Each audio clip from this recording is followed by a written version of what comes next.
Human reproduction, right. So first of all हमें सबको पता है कि humans are sexually reproductive and viviparous. Viviparous that means वो लिविंग ऑर्गेनिज्म जो बच्चे देता है, अंडे नहीं मुकता, जो बच्चे देता है, बेबी को जन्म देता है, उसको कहते हैं विविपेरस, राइट।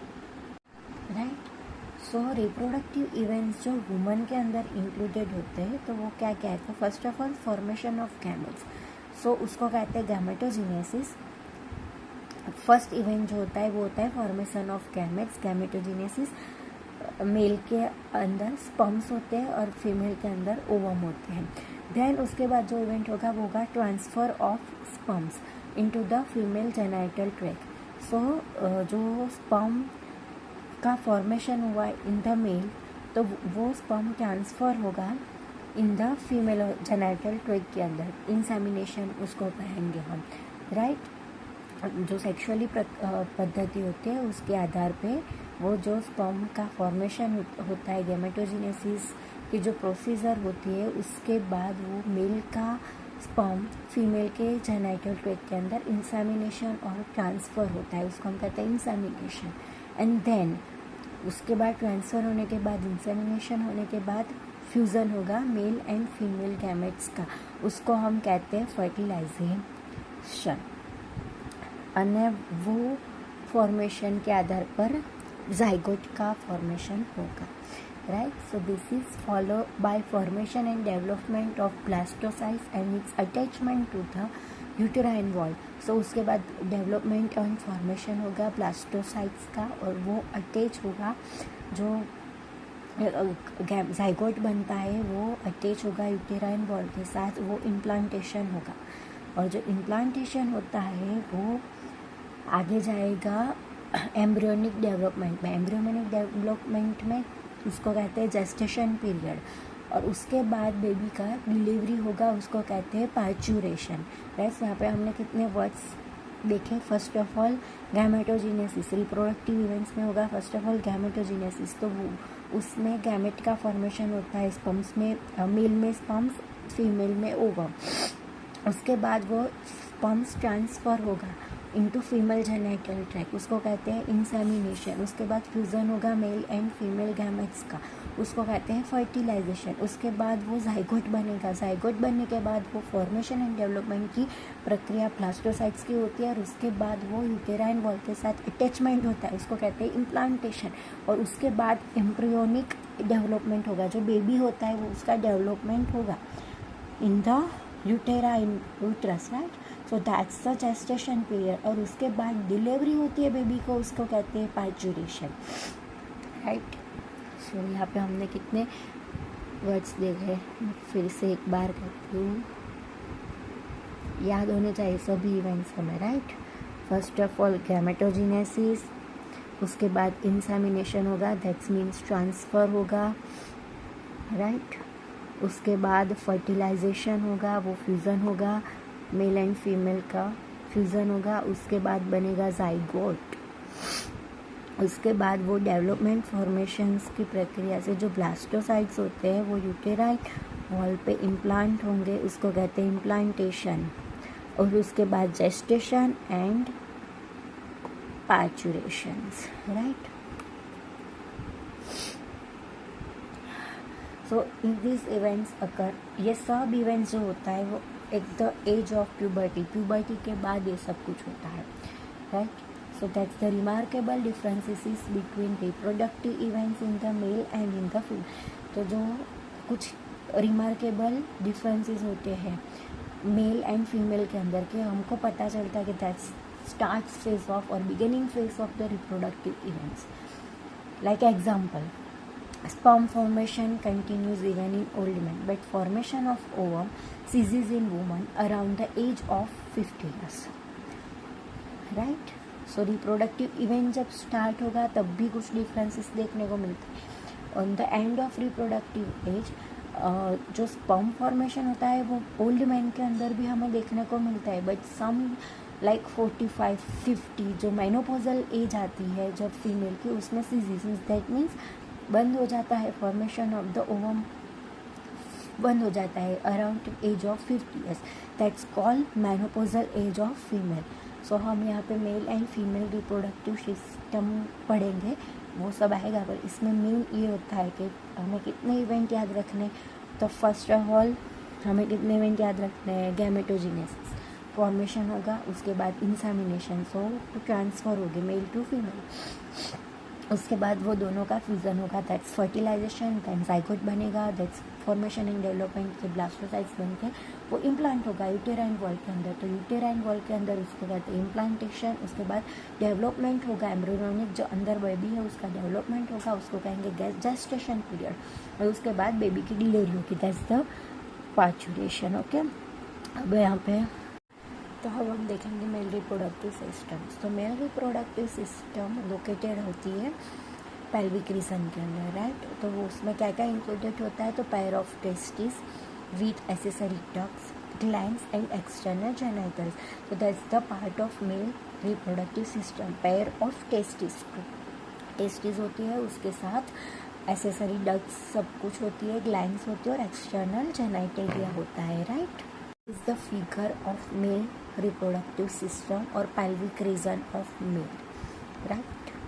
उसके आगे हम थियरी देखेंगे, जो फिगर भी रखती है, उसके बाद में ये भी रखती हूँ, तो आपको पता चले कि मैं क्या क्या करती हूँ. सो मेल टेस्टिस जो होती है वो outside the abdominal cavity situated होती है, और वो एक पाउच धराती है, उसको हम कहते हैं स्क्रोटम. याद रखना, टेस्टिस जो होती है वो आउटसाइड द एब्डोमिनल कैविटी होती है, और उसके पर एक पाउच होता है, उसको हम कहते हैं स्क्रोटम. तो यहाँ पे फिगर में दिखा देगा कि दैट्स द टेस्टिस, और टेस्टिस के आगे ये पाउच जैसा होता है, दैट्स द स्क्रोटम, राइट. सो वो आउटसाइडेड होती है एब्डोमिनल कैविटी की, और वो पाउच जैसा होता है, उसको हम कहते हैं स्क्रोटम. यहाँ पे भी मैं फिगर में भी, that's part testis, right, testis, और दैट्स द आउटसाइड, वो पाउच जैसा होता है, उसको हम कहते हैं स्क्रोटम. सो स्क्रोटम हेल्प करता है to maintaining the low temperature of the testis. So testis का टेम्परेचर बॉडी टेम्परेचर के और इंटरनल बॉडी टेम्परेचर से 2 to 2.5 डिग्री सेल्सियस लोअर होगा, उसका टेम्परेचर लोअर होगा. कितना? 2 to 2.5 डिग्री सेल्सियस. और जो टेस्टिस होती है वो हेल्प करते हैं उसको, स्क्रोटम हेल्प करेगा टेस्टिस का टेम्परेचर लोअर करने के लिए. So the scrotum has been maintaining the low temperature of the testis. Testis का जो टेम्परेचर लो करना होता है वो हेल्प करेगा स्क्रोटम. लाइक कितना? 2 to 2.5 degree Celsius to normal body temperature, internal body temperature से. वो किसके लिए ज़रूरी है? तो वो ज़रूरी होता है स्पर्मेटोजेनेसिस की प्रोसेस. स्पर्मेटोजेनेसिस की प्रोसेस में क्या होता है? स्पर्म का डेवलपमेंट होता है. तो स्पर्मेटोजेनेसिस की प्रोसीजर जो होती है उसके लिए ये नेसेसरी और ज़रूरी होता है कि जो टेम्परेचर है टेस्टिस का वो लोअर हो बॉडी टेम्परेचर से 2 to 2.5 डिग्री सेल्सियस वो लोअर होगा स्पर्मेटोजेनेसिस की प्रोसेस के लिए, राइट. सो अडल्ट्स के अंदर ईच टेस्टिस इज, वो टेस्टिस का शेप और क्या है, तो दैट्स एडल्ट के अंदर हमें ओवल इन शेप, लेंथ उसकी होगी about 4 to 5 centimetre, right, 4 to 5 centimetre, और उसकी विड्थ होगी 2 to 3 सेंटीमीटर. तो यहाँ पे आई गया कि ओवल शेप की है, उसकी लेंथ अबाउट 4 to 5 और उसकी विड्थ होगी 2 to 3 सेंटीमीटर, राइट, एडल्ट के अंदर. So testis cover by dense covering, जो टेस्टिस होगी वो एक डेंस कवरिंग से कवर होगी. और ईच टेस्टिस अबाउट 250 कंपार्टमेंट्स, जिसको हम कहते हैं टेस्टिकुलर लोब्यूल्स। जो टेस्टिस होती है वो एक कवरिंग से कवर्ड होगी, डेंस कवरिंग से कवर्ड होगी, और ईच टेस्टिस राइट उसके अंदर 250 कंपार्टमेंट्स है, 250 कंपार्टमेंट्स है। उसको हम कहेंगे testicular lobules, right. Testicular lobules मैं यहाँ पे आपको बताती हूँ। सो ऐसे ढेर सारे 1 2 3 4 ऐसे ढेर सारे कंपार्टमेंट है। कितने? 250 कंपार्टमेंट, उसको हम कहेंगे टेस्टिकुलर लोब्यूल्स। ईच टेस्टिस है 250 कंपार्टमेंट्स, उसको हम कहेंगे टेस्टिकुलर लोब्यूल्स, राइट। अब उसके अंदर, और यहाँ क्या था, टेस्टिस होगी, उसके पास एक कवरिंग होगा, राइट। वो कवरिंग होगा, और कवरिंग स्क्रोटम होगा। वो क्या करेगा? हेल्प करेगा body to temperature 2.5 degree Celsius body को लो करने में, उसका टेम्परेचर लो करने में वो स्पर्मेटोजेनेसिस में हेल्प करेगा, राइट। और ईच टेस्टिस 250 कंपार्टमेंट है, उसको कहेंगे टेस्टिकुलर लोब्यूल्स। अब ईच लोब्यूल्स पहला शू હતું, फर्स्ट ऑफ ऑल क्या था कि each testis have a testicular lobules. Testicular lobules ऐसे 1 2 3 ऐसे कितनी है? 250। अब ईच लोब्यूल, सो 250 के 250, so each lobules contain 1 to 3 highly coiled seminiferous tubules. So एक के पास 1 to 3 सेमिनिफेरस ट्यूब्यूल्स होगी, राइट। ईच टेस्टिकुलर लोब्यूल्स के पास 1 to 3 highly coiled seminiferous tubules होगी। सेमिनिफेरस ट्यूब्यूल्स होगी जो स्पर्म प्रोड्यूस करेगी, right. So each testis have 250 compartments and each, उसको कहते हैं टेस्टिकुलर लोब्यूल्स, और each testicular lobules have 1 to 3 seminiferous tubules जो स्पर्म प्रोड्यूस करेंगे, राइट। अब ईच सेमिनिफेरस ट्यूब्यूल्स जो होगी वो line in its inside by 2 types of cells. उसके साथ 2 टाइप्स ऑफ सेल्स होंगे, उसको एक को कहेंगे mail germ sales and second होंगे सर्टोली सेल्स। ऐसे उसके अंदर 2 टाइप्स ऑफ सेल्स होंगे, उसको एक को कहेंगे मेल जर्म सेल्स और दूसरे को कहेंगे सर्टोली सेल्स। ये बच्चों कंफ्यूज मत होना प्लीज़। फर्स्ट क्या था कि ईच टेस्टिस हैव 250 कंपार्टमेंट्स, उसको कहते हैं testicular lobules. Each testicular tubules have 1 to 3 seminiferous tubules जो स्पर्म प्रोड्यूस करेंगी। अब ईच सेमिनिफेरस ट्यूब्यूल्स है, उसके पास 2 टाइप्स ऑफ सेल्स होते हैं, उसको कहेंगे mail germ sales and Sertoli cells. वो क्या करेंगे? सो जो मेल जर्म सेल्स होते हैं वो मियोटिक डिविजन्स में जाएंगे एंड फाइनली स्पर्म को फॉर्मेशन करेंगे, राइट। स्पर्म को प्रोडक्शन करेंगे। सो क्या है, जो मेल जर्म सेल्स होता है वो मियोटिक डिवीजन में जाके स्पर्म का फॉर्मेशन करता है। जब सर्टोली सेल्स है, वो सर्टोली सेल्स उसको, जो जर्म सेल्स होता है उसको न्यूट्रिशन प्रोवाइड करेंगे। जर्म सेल को न्यूट्रिशन प्रोवाइड करेंगे, जैसे जो स्पर्म फॉर्मेशन होता है वो एकदम हेल्दी हो, उसके अंदर न्यूट्रिशन भरपूर हो, ऐसे वो हेल्प करेगा germ cells, right. Mail germ sales होगा वो मियोटिक डिवीज़न में जाएगा और स्पर्म फॉर्मेशन करता है। जो सर्टोली सेल होता है वो न्यूट्रिशन प्रोवाइड करता है टू द जर्म सेल्स, एक अच्छा हेल्दी स्पर्म प्रोड्यूस हो उसके लिए। अब रीज़न आएगा आउटसाइड। सो जो रीज़न है आउटसाइड द सेमिनिफेरस ट्यूब्यूल्स, उसको हम कहते हैं इंटरस्टिशियल स्पेस। जो सेमिनिफेरस ट्यूब्यूल्स के आउटसाइड की रीजन में है उसको हम कहेंगे इंटरस्टिशियल स्पेस। उसके अंदर कंटेंट होगी, वो क्या क्या धराते हैं, तो उसके अंदर content small blood vessels, interstitial cells and Leydig cells. यहाँ पे और दो सेल है, interstitial cells and Leydig cells, right. पहला क्या था, फिर से समझाती हूँ। पहले क्या था, इच टेस्टिस हैव 250 कंपार्टमेंट, उसको टेस्टिकुलर लोब्यूल्स कहते हैं। Each testicular lobules have 1 to 3 seminiferous lobules. उसके पास वो क्या करेगी, उसके पास 2 सेल्स होगा, राइट। सेमिनिफायरस ट्यूबुल्स के पास 2 टाइप्स ऑफ सेल्स होगा, वो स्पर्म प्रोड्यूस करते हैं, पर उसके पास 2 टाइप ऑफ सेल्स होगा। First male germ sales and second Sertoli cells. जो जर्म सेल्स होगा वो म्यूटिक डिवीजन में जाके स्पर्म फॉर्मेशन करता है। जो सर्टोली सेल होता है वो जर्म सेल को न्यूट्रिशन प्रोवाइड करता है।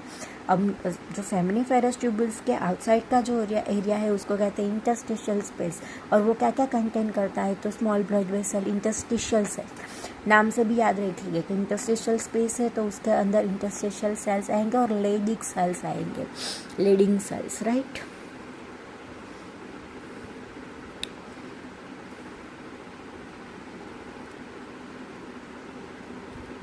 Right, that's the feature.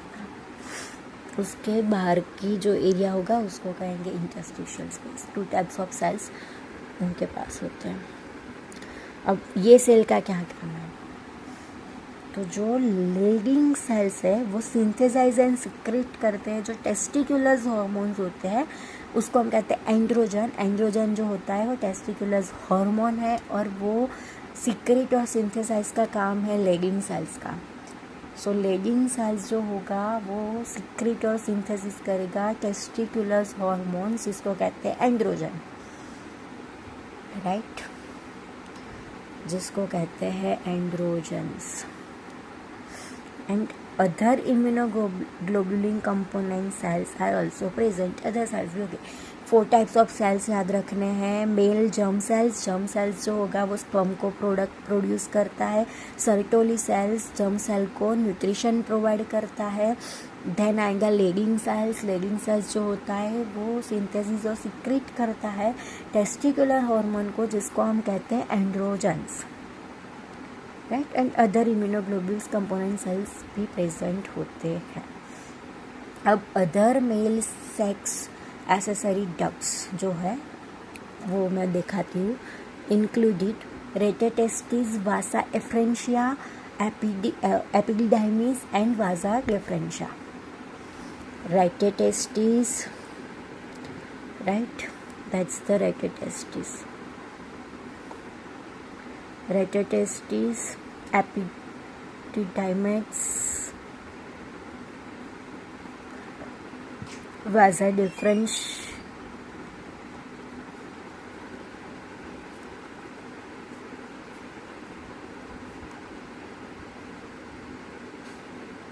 Vasa efferentia, right.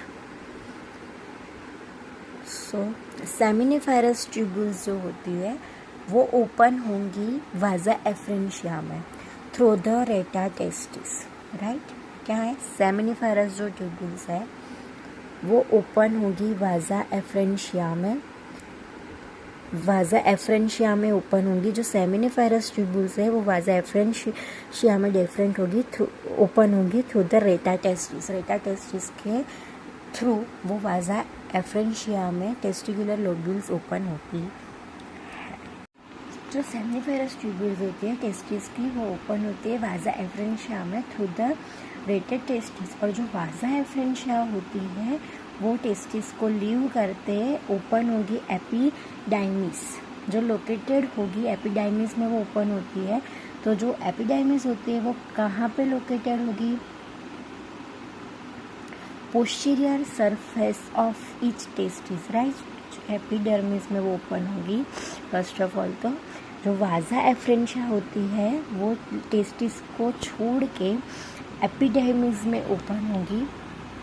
तो एपिडाइमिस कहाँ पे लोकेटेड होती है, तो ईच टेस्टिस जो कि दोनों साइड पे पोस्टीरियर सरफेस पे वो होगी, राइट। यहाँ पे मैं दिखाती हूँ epididymis, right, that's the epididymis. सो ये छोड़ के एपिडाइमिस में ओपन होगी, वो दोनों साइड पे होगी, राइट। सो वाजा एफ्रेंशिया, जो वाजा एफ्रेंशिया है वो पोस्टीरियर साइड पे जो एपिडाइमिस लोकेटेड है उसमें ओपन होती है। एपिडाइमिस होगी वो leads to vas deferens that ascend that's means ऊपर होता है, वो ascends to the abdomen, abdomen के ऊपर जाती है। Then loops over the urinary bladder, वहाँ पे ब्लैडर पे लूप्स क्रिएट करती है। सो एपिडाइमिस अपनी जगह को छोड़ के जाते वाज डिफरेंस दैट असेंड, वो ऊपर जाके एब्डोमेन में एक लूप्स क्रिएट करके यूरिनरी ब्लैडर के ओवर वो एक लूप्स क्रिएट करता है।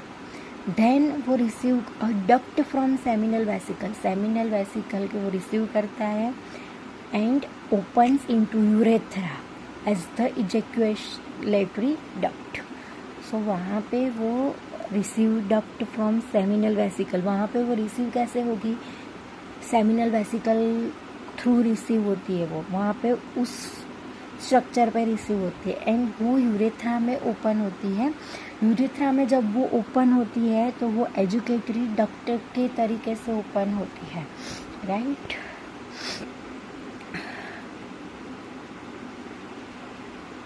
सेमिनल वेसल यहाँ पे होगी और उसके बाद वो यूरेथ्रा में ओपन होगी एजैक्यूलेटरी डक्ट्स के आधार पे, right.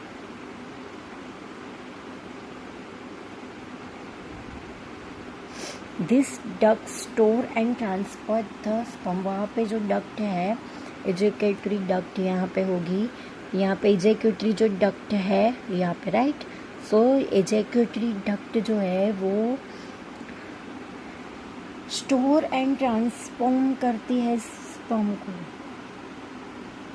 Store and transport the sperms from the testis to the outside through urethra. So urethra के अंदर वहाँ पे वो पास करती है, ट्रांसपोर्ट करती है आउटसाइड, राइट।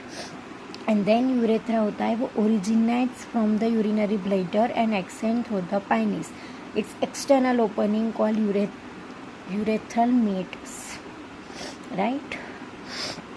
सो यहाँ पे क्या होगा, यूरेथ्रा में वो ओरिजिनेट होगा यूरिनरी ब्लैडर एंड देन वो पेनिस में आएगा, यहाँ पे दिखाएगा, सॉरी यहाँ पे ही है, यहाँ पे then urethra, then that's portion penis बाहर के थ्रू वो आएगा, right.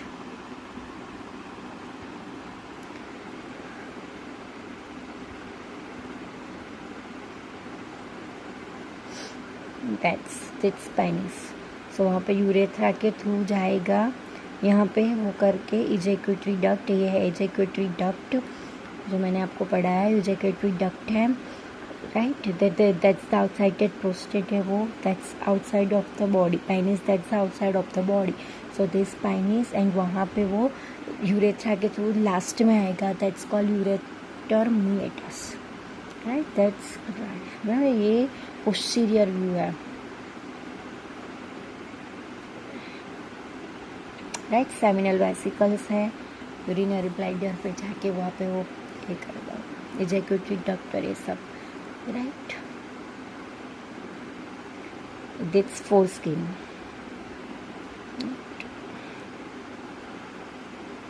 so that's ureteral meatus. That's the structure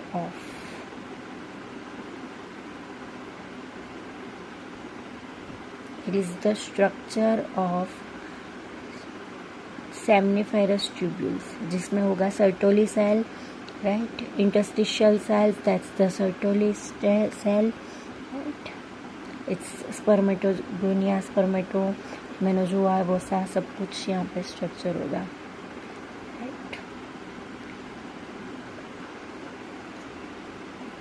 सो जो पेनिस है is the male external genitalia, देती हूँ पेनिस कहाँ पे होगा, this the outside of this penis, right, which is the external portion, right, its penis, portion, यहाँ तक penis है और ये फोरस्किन है। उसकी बाहर की जो स्किन है ना वो ये है, बाकी ये पेनिस है, उसकी बाहर की स्किन ये है राइट यहाँ पे। सो एक्सटर्नल ऑर्गन जो होता है मेल का वो है पेनिस, एक्सटर्नल जेनाइटेलिया कहते हैं। Is made of special tissue, वो एक स्पेशल टिश्यू से क्रिएट होगा जो हेल्प करेगा हमको erection of the penis. Erection of the penis में वो हेल्प करता है to facilitate insemination. So insemination करने के लिए जो इरेक्शन ऑफ पेनिस होता है उसके में हमें वो स्पेशल जो टिश्यू से बना होता है वो हेल्प करता है। Enlarge end of penis called the gland penis is cover by loose fold of skin called foreskin. So जो एनलार्ज एंड होता है पेनिस का वो उसको कहते हैं ग्लैंड पेनिस, और वो कवर्ड होता है एक loose fold of skin called foreskin. इसको हम कहते हैं foreskin, that's foreskin right.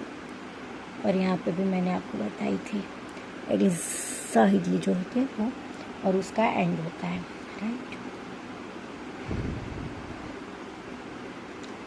The male accessory gland include pair seminal vesicle, वो मेल एसेसरी ग्लैंड्स है वो पेयर में होती है, seminal vesicle, prostate and pair bulbourethral glands. So bulbourethral glands मैं यहाँ पे आपको दिखा देती हूँ।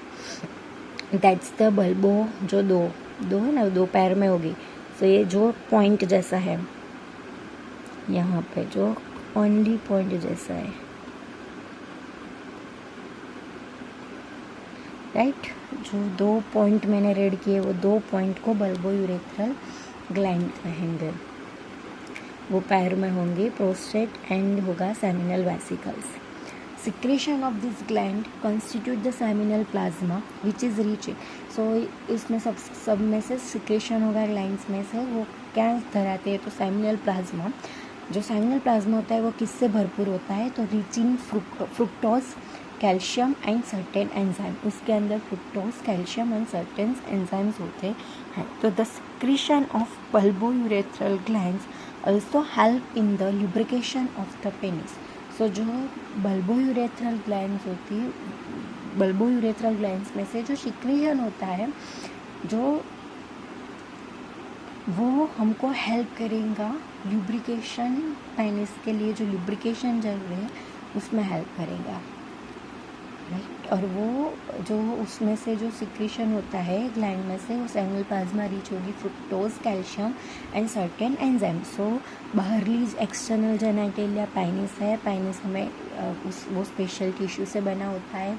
उसमें क्या होता है इरेक्शन ऑफ पेनिस के लिए जो हेल्प करता है इंसेमिनेशन में, वो एक स्पेशल टिश्यू से बना होता है, इसकी वजह से वो हमें हेल्प करता है इरेक्शन ऑफ पेनिस में। देन वो एनलार्ज होगा एंड वो लूज फुल स्किन जो एंड ऑफ द पेनिस है उसको हम ग्लैंड्स पेनिस कहते हैं, उसमें वो फोल्ड ऑफ स्किन होगी उसको हम कहेंगे फोरस्किन।